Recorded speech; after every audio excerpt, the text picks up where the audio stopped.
Las llamadas, o sea, nosotros estamos acostumbrados a que si queremos hacer una especie de procedimiento, rutina, a ver, silencio, si queréis lo explico, si no, no, pero como queráis. Nosotros hasta ahora yo lo único que he explicado es el JMP. El JMP nosotros le poníamos una etiqueta, pero esta etiqueta también os he explicado que no es más que un alias de una posición de memoria, ¿vale? Ejemplo, esto. Entonces lo que hace es que directamente en el contador de programa se carga esta dirección de memoria y a partir de ahí se sigue ejecutando el código. Eso lo entendíais, si no, pues lo habéis descubierto ahora mismo, ¿vale? Así es como funciona. Entonces yo salto esa dirección de memoria y ya me olvido, reseteo el contador de programa y punto.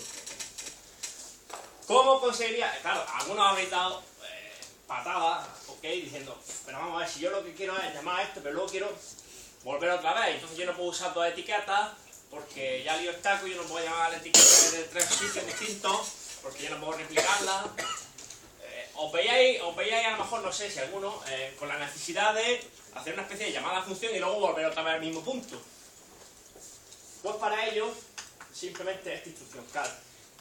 Y lo mismo, una etiqueta que representa una dirección de memoria a partir de la que entra el nuevo bloque de instrucciones. Entonces, ¿qué diferencia entre cal y JMP?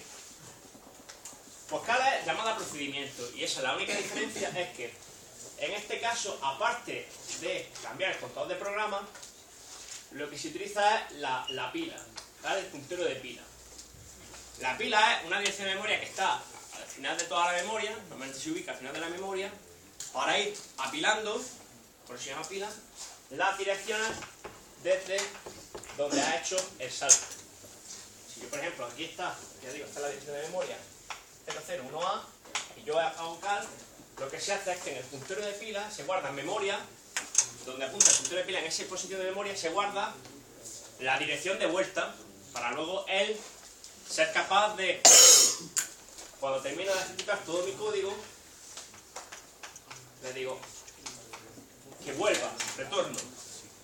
Y lo que hace es que coge la dirección que hay en el puntero de pila y la vuelve a copiar en el contador del programa. ¿Vale?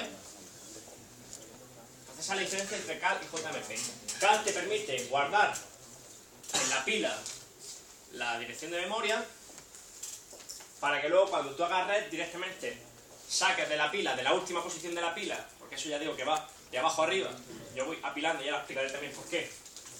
Yo voy apilando y automáticamente dice retorno, vuelve a copiar la dirección, la última dirección que tenías.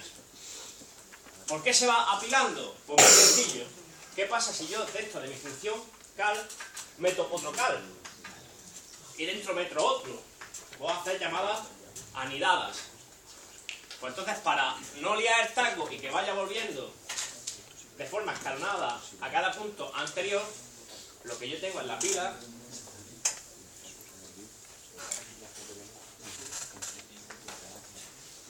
¿vale? La pila ya sabéis que el puntero de pila apunta abajo del todo. Yo lo que voy haciendo aquí, si fuera de 16 bits, pues iría metiendo las direcciones. La primera, hago otro cal y meto por la segunda, por ejemplo, 18 AF. Hago otro cal y meto la tercera, que puede ser, por ejemplo, 25, por decirte, da igual. Y la voy apilando, ¿vale? La última que entra va a ser la primera que sale. Por eso se llama una pila tipo FIFO. No sé si eso os lo han dicho ya o no. ¿Os suena lo de FIFO? No. Perfecto. Total, que cuando hago el red, lo que hago es que me voy a la última que entró. Para volver a la última posición donde se hizo una llamada. De esto se consigue una serie de alineamientos ordenados y así pues no liamos el taco. ¿Por qué a lo mejor algunos también os dije ayer que utilicé cal en vez de JMP? Yo decía, está bien, pero no esté bien del todo porque estás dejando basura en la pila. Él está esperando que devuelva la dirección de memoria para que todo vaya como la seda. ¿Vale? Y el puntero de pila que no habíamos visto para qué funciona, pues ya lo entendéis. Va guardando las direcciones del programa justo antes de que se haga una llamada a procedimiento para luego ser capaz de devolver al punto exacto donde se quedó la ejecución. Y entonces es súper cómodo para crear pequeñas rutinas en ensamblador y no tenés que liar el taco con los JMP que nos quedábamos sin etiquetas y teníamos etiqueta 1, etiqueta 2, etiqueta 3, todos por un lado y por otro. Si queríamos repetir el programa en dos puntos distintos, teníamos que replicar todo el código y era bastante coñazo. Entendí este concepto, lo vaya, o sea, no es obligatorio usarlo, pero sí es muy cómodo para la práctica 3. La práctica 2 no hacía falta realmente, podía haber usado, no hacía falta realmente. Para la práctica 3 sí es ya más interesante el uso de rutinas, ¿vale? ¿Os queda claro? ¿Alguna duda? ¿Algún problema, algo que no veis claro? ¿Seguro? Bueno, si tenéis algún problema, pues vais al manual de referencia o me preguntáis, o lo que sea. Bueno, pues después de este pequeño recap, vamos a seguir dándole caña al temario. Bueno, el último día ya terminado de esto, todo lo relacionado con la memoria. Y entonces, ya directamente en el tema de memoria, sí hablamos un poco de buses, ¿no? De ese bus que había de información entre la CPU y la memoria. Vimos algunos conceptos de ancho de banda, de latencia, temas que iban más relacionados con la comunicación que con el almacenamiento de memoria. Entonces aquí ya sí nos vamos a explayar mucho más en el tema de comunicación dentro de los equipos informáticos, ¿vale? En concreto, pues veremos qué es un bus, que sobra decirlo, qué estructura tiene. Esto ya os suena del bus de sistema, que tenía bus de datos, direcciones y control. Los parámetros, que también lo hemos visto, pero lo recordaremos. Y luego los conceptos de multiplexación, que se utiliza muchísimo en informática. Ya el siguiente, este es un pequeño cortito, el siguiente que me imagino que empezaremos directamente hoy, ya sí veremos ejemplos concretos de buses, así como cómo se realiza el arbitraje o el control para que las señales pues no se interpongan unas con otras.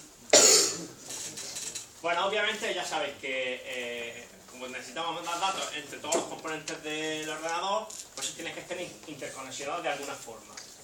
Ya puede ser pues, con cables o las propias placas de circuito impreso, ¿okay? Que lo que se suele intentar es que haya cuanto menos cables, mejor, que sean lo más compartidos posible, ¿vale? Que sea común a todos, porque cuanto más canales tengamos, pues es mucho más difícil, aparte de más costoso, complementarlos todos, ¿ok? Lógicamente cada línea o camino, ya habíamos visto también algún problema que es simplemente por donde yo transmito una señal binaria, ¿ok? Entonces, en función de el número de caminos que tenga, el número de líneas, podré transmitir a la vez más o menos datos. Entonces, ¿qué es lo bueno o lo malo de los buses? Lo bueno es versatilidad y bajo coste, en el sentido siguiente. Si tú ya tienes la conexión hecha, ya tienes todos los caminos organizados y estructurados con su diseño de velocidad y control, etcétera, pues tú ya puedes ir añadiendo nuevos dispositivos, ¿ok? Y entonces esos propios dispositivos pueden compartir información de manera inmediata entre ellos.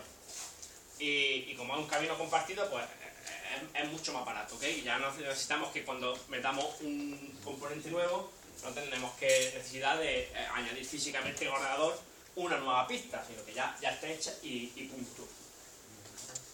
¿Qué problema hay? Que claro, cuanto más compartido esté el bus, más problemas tenemos de colisiones entre distintos dispositivos que quieran mandar información. Esto es lógico, esto es como si hay un cruce de caminos, y claro, ahí empieza a haber atascos, ¿ok? Por lo tanto, claro, la productividad depende del número de dispositivos que haya conectados, la prioridad que tenga cada uno, etc. Y adicionalmente,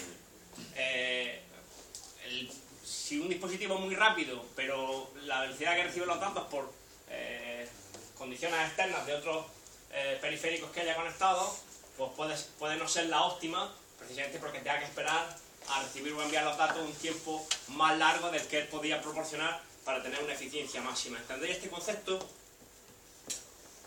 de bus compartido, de que tenga que esperar a otros periféricos, a otros dispositivos para enviar información y por tanto no poder llegar a lo mejor a la máxima velocidad? Es obvio, yo tengo un Ferrari y si me pillo un atasco, pues el Ferrari va a 200, pero si tengo los 3 carriles ocupados a 100, estoy aquí a 100. No sé si me explico, una especie de símil. yo tengo un periférico o un USB, ok, 3.0, pero si tengo 4 o 5 discos USB transmitiendo a la vez los datos, sabéis que cada uno de ellos pues tiene que ir esperando a que se controle la señal uno con otro y por tanto el rendimiento global va a bajar a que si uso solo uno.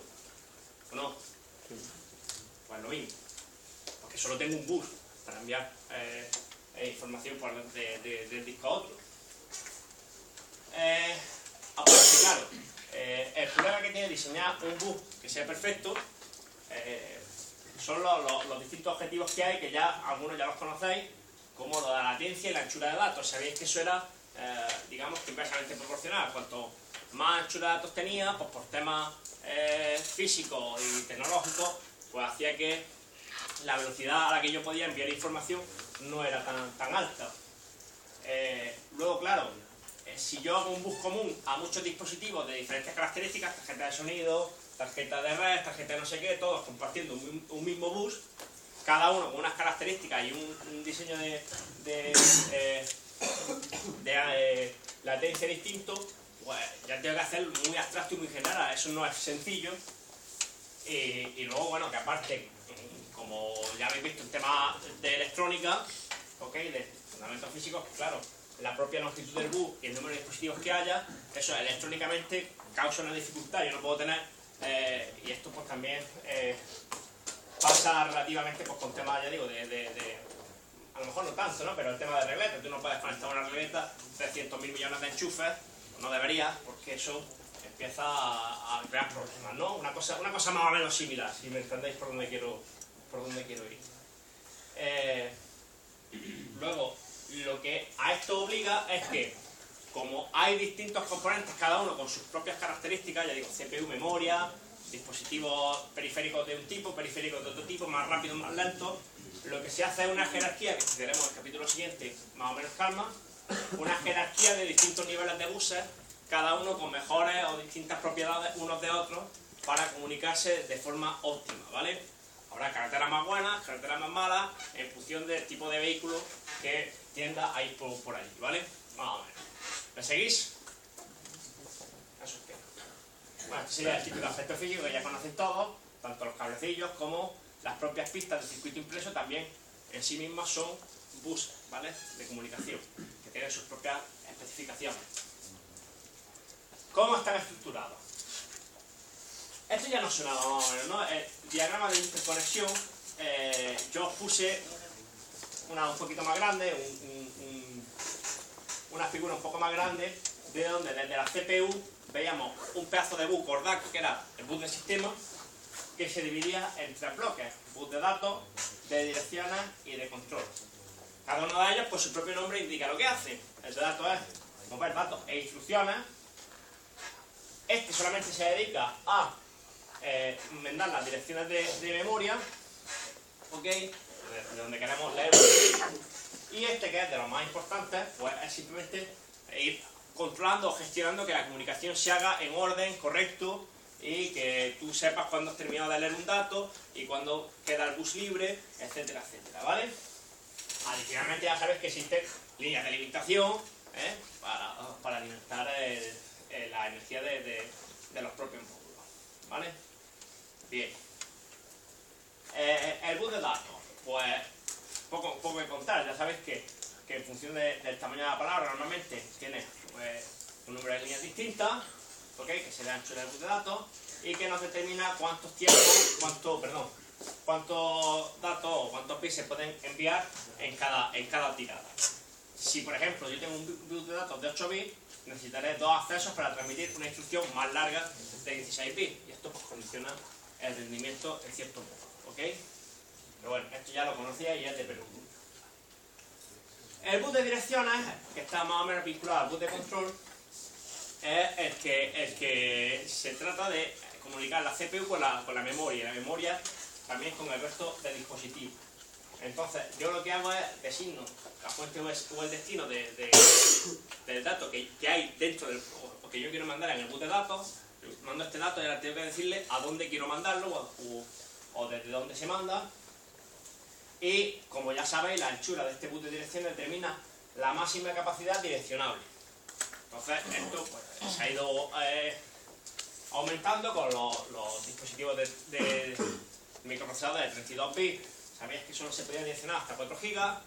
Actualmente pues ya esto por los de x64 pues, ha aumentado considerablemente.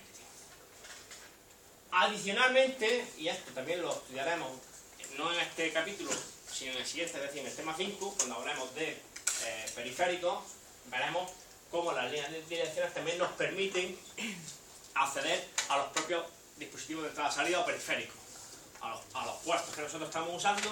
Pues los puertos, imagináis que es un teclado o que es, ya digo, un disco duro, etc. Vamos a ver eso, cómo se gestiona directamente desde las líneas de direcciones, que es una de las cosas que se hace actualmente, ¿vale? Hay varios tipos, pero lo normal es utilizar las propias líneas de direcciones para acceder también a entrada-salida, ¿vale? Entrada-salida como periférico o dispositivo, ya digo, de interfaz. Y por último, el bus de control es simplemente, ya digo, gestión entre las líneas de datos y direcciones. Como ya os he explicado que eso está compartido entre muchos dispositivos, habrá alguna forma de que no se pisen los datos y que haya un orden a la hora de enviar la información. Tiene información pues, de temporización o de qué operación tengo que hacer, si es escritura, si es lectura, o también si el dato que hay en el bus de datos, nunca mejor dicho, si la información que hay en el bus de datos es válida o no es válida, o tiene algún problema, etcétera, etcétera. Pues todo eso se gestiona desde las señales de control. Por ejemplo, algunas señales para que entendamos un poquito cómo va la historia. Obviamente, si se va a leer o escribir desde memoria, o, como ya os he adelantado, si se va a leer o escribir desde un puerto de entrada-salida, entendiendo como un puerto de entrada-salida puede ser cualquiera de los puertos asociados a los periféricos que nos sirven como interfaz. Transferencia reconocida, es decir, una especie de lo que se llama ¿cómo decirlo? Protocolo de saludo, no exactamente, ¿no? Pero es para saber o sincronizar, sí, la palabra sería sincronizar bien el envío de información, que cuando tú digas que te voy a enviar un dato, tú digas que efectivamente sabes que te tiene que enviar el dato y por tanto, si estás ocupado con otras cosas, para y recibes la información, una especie de, ya digo, de decir que, oye, estás hablando con otro tío y te dicen, un momento, pues tú tienes que decir, atender a la persona, o una especie de decir, ahora voy.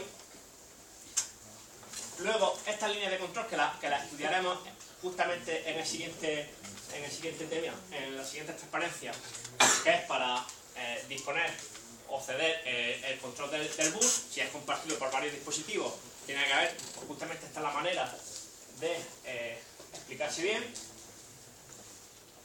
Y adicionalmente también tenemos una de interrupción, que ya veremos esto de qué va, también lo estudiaremos en el tema de periféricos. Esto de interrupción ya algo adelanté en el tema 2, de que cuando se terminaba de ejecutar una instrucción se miraba si había una interrupción, que podía ser ocasionada por varios motivos. Uno de ellos, de los principales, suele ser acceso a los periféricos también. Y dos señales que se utilizan siempre en todo bus de control y básicamente en todo dispositivo informático, que es el reloj, para sincronizar todas las tareas correctamente, y el inicio o el reset, que siempre va a conectar al estado inicial, ¿vale? Estos dos os vais a estandararos en cualquier asignatura de tecnología o estructura de computadores, que me imagino que también ya con la parte más de electrónica, ¿vale? Todo sencillo, ¿no? Son bastantes, pero son de sentido común las líneas que hay para controlar una comunicación entre dos dispositivos, ¿no? Es de sentido común. Bueno, los parámetros ya los conocemos. La anchura, la velocidad, que se mide en frecuencia o también en velocidad de transferencia, en megabits por segundo, ¿ok? La velocidad, o sea, la velocidad aquí es, digamos, que es la que te permite el propio sistema por sus características, y la velocidad de transferencia, digamos, que tiene en cuenta pues el modo con el que se puede transmitir la información, que ya veremos en el siguiente capítulo, el tema del DMA, bueno, el modo parsec, que ya si lo conocéis, pues en función de cómo se comunica de alguna forma más arquitectónica, pues permite elevar la velocidad de transferencia, y digo, por temas más arquitectónicos que otra cosa, ¿vale? Esto ya lo conocemos. Y adicionalmente, parámetros que ya algunos nos suenan y otros pues vamos a ver nuevos. El mastering es, y también lo veremos en el siguiente capítulo, la siguiente transparencia, es una tarjeta que lo que hace es que, o sea, un dispositivo que conectado al bus permite delegar, o que la CPU delegue la tarea de gestionar precisamente el acceso a los periféricos. Yo no sé si estáis comentando el tema, que estáis muy charlatanes. Encima tú, que me paro para echarle la bronca, tú sigues. No, estoy diciendo que es que ya es que ni te oigo. ¿Por qué? Porque hay un follón. Hay un follón aquí. Porque hay un follón. Entonces vamos a evitar que haya tanto follón. No digo que estéis callados, como si fuerais aquí monjas de clausura, ¿ok? Pero, chicos, coño, una mejilla de respeto. Bueno, vamos a ver, que tampoco es que esté contando ya aquí una cosa súper complicada, pero si nos enteramos hoy, pues luego cuando vayáis a estudiarlo tendréis que nada más que repasarlo y leerlo por encima y acordaros de las chuminas que yo voy diciendo. El tema del bus master, el dispositivo que es master del bus, es el que se encarga de controlar las líneas de dirección y de control. Es decir, que si hay muchos dispositivos conectados en un bus, pues este es el que se dedica en controlar o hacer de árbitro para dar acceso a los distintos dispositivos, ¿vale? Todos los demás son esclavos, no pueden iniciar la transferencia, sino que solamente pueden decir quiero enviar datos y ya el máster cuando quiera les da permiso, ¿vale? Plug and Play también os suena, ¿ok? Que son buses que automáticamente configuran el periférico para, en función de las características de velocidad y demás, de envío de datos que tenga ese periférico, adaptan perfectamente la señal y entonces ya no tenemos que manualmente, desde la BIOS, por ejemplo, gestionar cuáles son los puertos a los que tiene que acceder, cuál es su espacio de memoria al que tiene que enviar los datos de direcciones, en fin, unas cosas que son bastante follón, ¿ok? Pues los Plug and Play, aunque ya son prácticamente todos los que ya hay, todos los buses ya nos permiten que al enchufar los periféricos, pues automáticamente eso se configura, normalmente. Si no, pues habrá que instalarle los drivers correspondientes y ya está. Hot swapping no es lo mismo que Plug and Play. Hot swapping es que tú puedes, con el ordenador encendido, puedes cambiar o meter nuevos dispositivos, especialmente discos duros, y entonces te lo reconoce automáticamente y tú ya puedes usarlo sin necesidad de reiniciar el ordenador para que haga efecto, ¿vale? Esto se utiliza, o yo por ejemplo lo he visto mucho en servidores donde tienes discos RAID y tienes que ir quitando discos porque se estropean o lo que sea y automáticamente tú lo quitas, no pasa nada, enchufa otro, lo reconoce y se actualiza el tema de información y demás. El data theming en el modo bar, pues ya también lo conocéis, que para transmitir rápido datos secuenciales lo que se hace es que se omiten señales de control para que, digamos que es una especie de decir, bueno, yo aseguro que van a llegar los datos, mando más datos y me olvido de si el que lo ha recibido le ha llegado bien o no, por tanto vamos a ir mucho más rápido. Y luego temas de familia, que igual que los microprocesadores, ya sabes que eso va cambiando. El USB, por ejemplo, ahora el 1.0, el 2.0, ahora me parece que está ya el 3.0, ¿ok? Y son buses cuyas especificaciones o características van mejorando, pero por supuesto permiten conectar dispositivos que hayan sido creados para familias pues más antiguas, ¿vale? Eso ya lo conocéis y muchas veces os dicen, a lo mejor ya no pasa tanto, pero si vais a conectar, por ejemplo, un lápiz USB o lo que sea, y os dice, acaba de conectar un lápiz USB a un puerto 1.0 cuando su lápiz a lo mejor es 2.0. Esto va a implicar que el envío de información sea más lento. ¿Quiere continuar o lo quiere meter en otro sitio? No sé si va a salir algún mensaje similar, a mí me ha pasado alguna vez, y por tanto, pues para que entendáis un poquito de qué va el lío, ¿vale? ¿Está claro? Pues son las características que ya hay. Entonces, por último, sobre multiplexación, que es un tema también muy importante, la multiplexación, es que claro, ya hemos dicho que los buses son costosos, que el ancho de banda de los buses, el ancho el número de líneas de los buses, pues tiene su problemática a la hora de llevar una mayor velocidad, y entonces para mejorar las prestaciones, en algún caso pues lo que se utiliza es multiplexación. Multiplexación no es otra cosa que es que en la misma línea física se pueden enviar distintos tipos de datos bueno, otros tipos de multiplexaciones que voy a detallar aquí. La primera, por ejemplo, multiplexación de datos direcciones, es que como tú lo primero que tienes que hacer es enviar la dirección de memoria y luego los datos, pues utiliza la misma línea para las dos cosas y te ahorra una serie de cableados. ¿Ok? Entonces primero digo, quiero transmitir en esta posición del dispositivo o en esta posición de memoria, y luego por la misma línea, pues ya una vez que esté listo el dispositivo, ya mando los datos. ¿Ok? Normalmente ya digo que aunque tú tuvieras dos líneas separadas, mientras se ofrece la dirección y eso está listo, pues hay que esperar un pequeño tiempo. Entonces, en teoría no se pierde mucho tiempo. La multiplexación alta baja es también lo que habíamos explicado justo antes. Si yo tengo un bus de 8 bits y necesito enviar datos de 16 bits, pues tendré que enviar primero los más significativos y luego los menos significativos, o al revés. Por eso alta o baja en función de si primero envío los más significativos o los menos significativos. Y luego el caso extremo de la multiplexación, que es multiplexación serie, y es que todo se envía por una única línea. Como solo tengo una línea, implica que la velocidad de transferencia pueda ser bestial, porque yo no tengo que tener en consideración que una línea vaya más lenta que otra, y por tanto ya digo esos temas de esperar a que lleguen todos los datos, de que haya lo diré,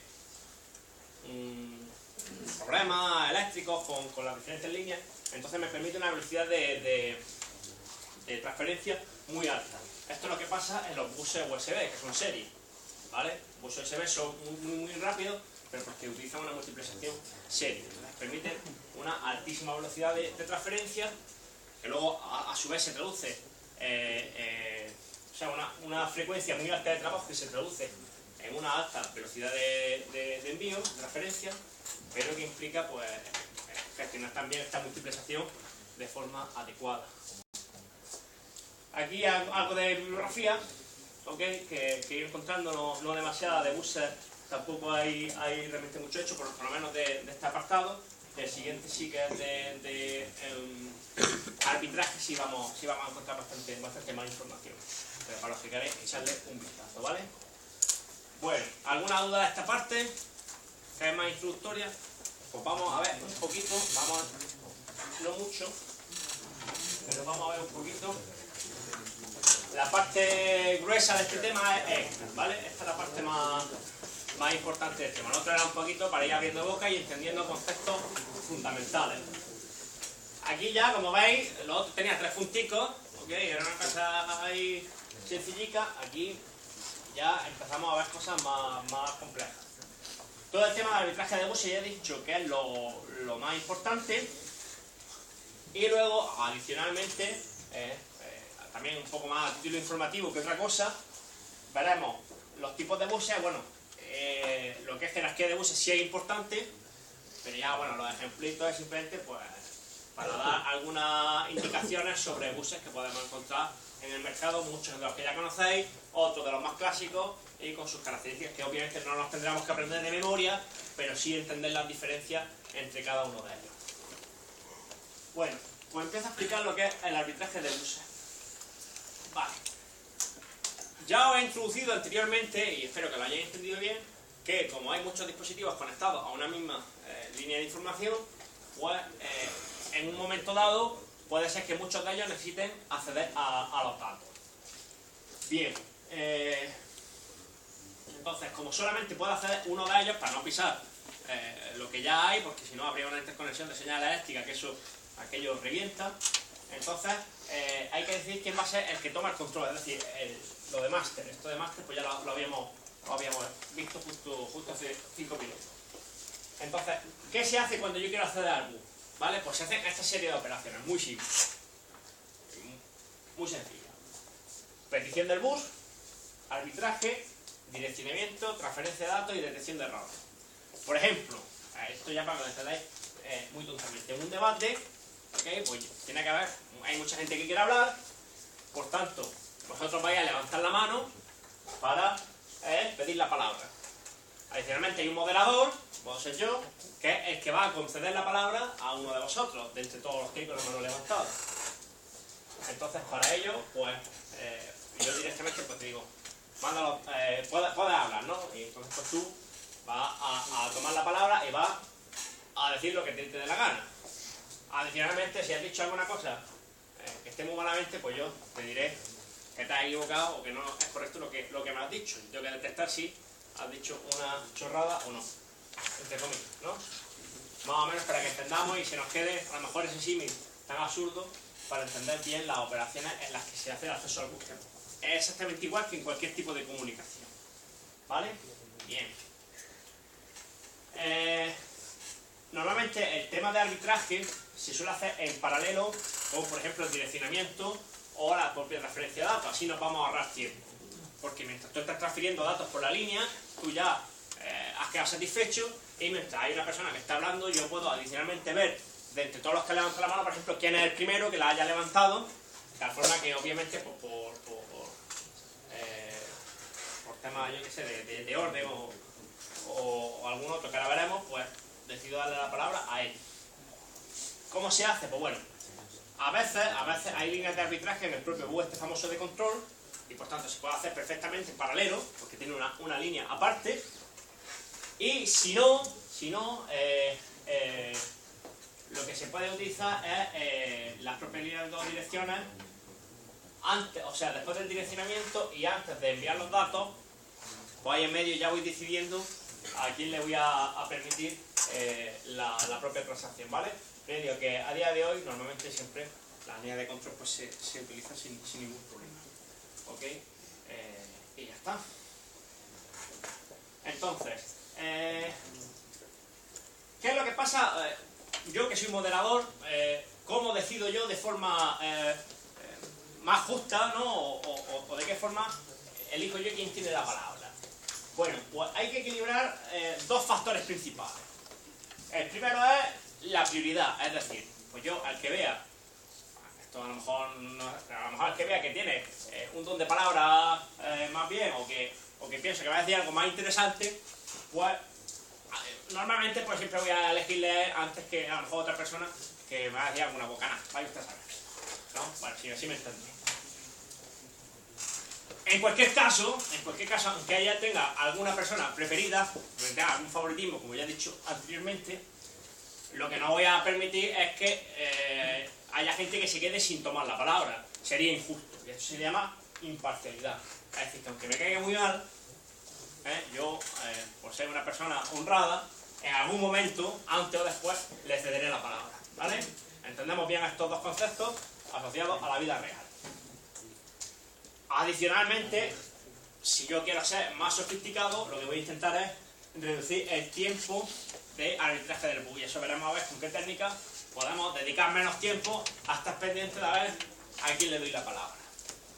Este tiempo tiene un gasto, aumenta la latencia y por tanto, por eso siempre se intenta solapar este tiempo de arbitraje con el tiempo de envío para que mientras el bug está ocupado, yo ya rápidamente, mientras alguien tenga la palabra, no tenga que esperar a que haya un silencio para elegir la próxima persona que va a hablar. Y así vamos todos mucho más rápido y terminamos antes y nos vamos a la calle. ¿Vale? ¿Correcto? ¿Una duda? Muy sencillo, ¿no? Bien. Entonces, terminología propia que... La verdad es que me gusta decir que esto más que terminología propia de buses parece un poco de tema sadomaso, ¿no? Con temas activos, pasivos, como es un esclavo, suena un poco chungo. Pero bueno, básicamente, elementos activos son los que quieren acceder al bus, los pasivos solamente acceden, o sea, solamente le van a llegar las transferencias, no las inician, y luego los demás esclavos, si lo hemos visto ya, uno es el que puede gestionar o controlar a quién le damos el bus, o el que en ese momento está enviando la información, y el esclavo es el que simplemente pues, responde al máster. De tal forma que el elemento pasivo, como nunca puede iniciar una transferencia, no va a ser un máster, y los elementos activos en ciertas etapas, cuando le toque el uso del bus, será el maestro del bus, ¿vale? Nosotros realmente cuando pensamos en master y slave, nos acordamos de esos dispositivos, algunos, me imagino ya que está un poquito ya en desuso, pero sí nos acordamos de cuando instalamos dispositivos como discos duros o CD, dispositivos ATA, un jumper que había, no sé si os acordáis algunos, para marcar si el dispositivo es maestro o esclavo. Bien, por la información que yo he recibido, y que si alguien, por favor que me corrija si estoy equivocado, esto lo único que hace es determinar la posición en la BIOS y no hace otra cosa. Para que la BIOS lo ordene, el master será el device 0 y el resto pues será el 1, el 2 y así sucesivamente. No implica justo lo que os he comentado antes, de que sea o no acceda al bus, sino que todos pueden ser elementos activos, pero simplemente esa pestaña, ese jumper se usa para marcar el orden de los dispositivos, cómo los va a reconocer el sistema. Adicionalmente, algunos tipos de buses solo permiten que un dispositivo sea el máster. Por ejemplo, la CPU es el máster global del universo, ¿vale? Es el que siempre va a controlar toda la gestión, sobre todo de los buses del canal de memoria. Vale, me he colado.